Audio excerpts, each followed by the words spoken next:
எல்லோருக்கும் வணக்கம்.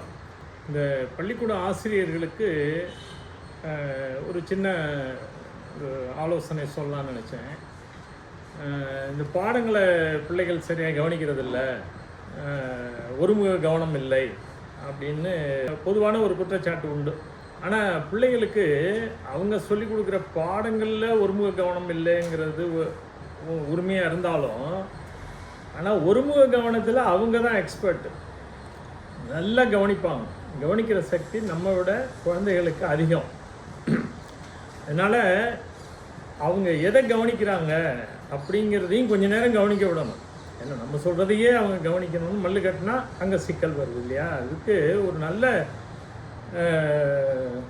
ஒரு செயல்பாடு என்ன அப்படின்னா, எப்பப்போ முடியுமோ அவங்கள சுற்றுலா கூட்டிகிட்டு போயிடணும். அது பள்ளியில் அனுமதிக்கிறாங்களா என்னன்னு தெரியல. பட் பள்ளியோட அனுமதி பெற்று ஒரு சுற்றுலா அப்படிங்கும்போது அவன் அந்த 4 சுவருக்குள்ளேருந்து வெளியில் வர்றான். அது ஒன்று.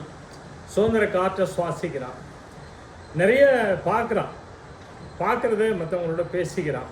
அப்போ அந்த பாடம் தானாக அவங்களுக்குள்ள எழுதப்படுது.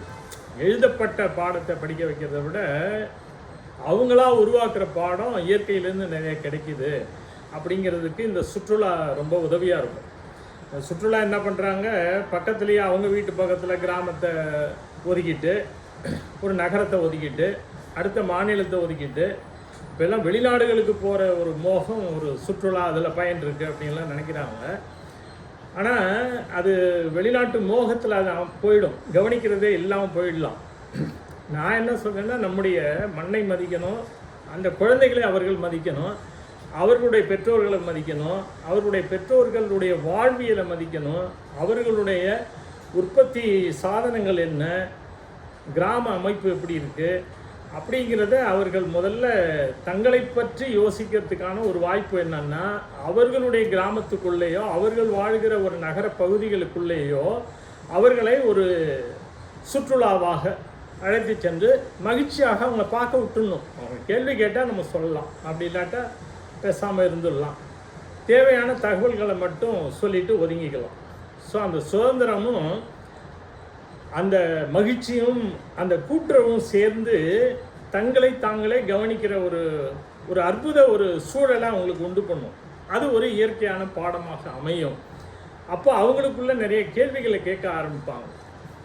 ஸோ அப்போ சுய விழிப்புணர்வுக்கு நிறைய இடம் கிடைக்கும்.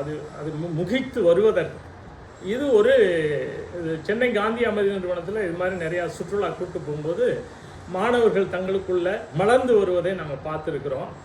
அது பெற்றோர்களை மதிப்பதற்கும், அவர்களுடைய மண்ணை மதிப்பதற்கும், அவர்கள் பெற்றோர்கள் செய்கிற தொழிலை மதிப்பதற்கும் ஒரு நல்ல வாய்ப்பாக கூட அமையும்.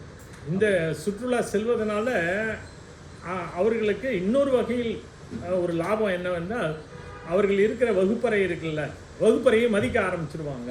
அந்த வகுப்பறையினுடைய சிறப்பு தெரிய ஆரம்பிக்கும். அந்த வகுப்பு எடுக்கிற ஆசிரியர்களுடைய பெருமையும் அப்பொழுதுதான் அவங்களுக்கு புரிய வரும். ஒரு முழுமையான புரிதல் அவங்களுக்கு கிடைக்கும். இது ஒரு சின்ன ஆலோசனை. நன்றி, வணக்கம்.